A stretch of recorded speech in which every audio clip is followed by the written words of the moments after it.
изречнеш Симеон Шибач, в някакъв смисъл са автокоментари. Те коментират с оттеглянето на пейзажа, съдържащото се пейзажа. Друг път съм имал повод да кажа това, но една от любимите ми сцени е в филма Американски прес,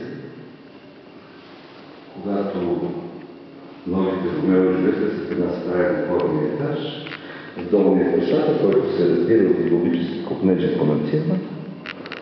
Той събира реликви от това време и прочие. А пък новия Ромео показва най-красивото нещо, което може да се покаже на своята любима. Това е едно видеофилмче, което, както си го помните, вятъра носи една найлонова туфличка. Това е най-красивото нещо, което може да покаже.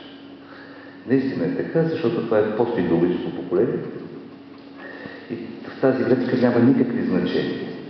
Тоест няма и никакъв шанс някакво значение да се реализира, да стане по-важно от друго, около това да се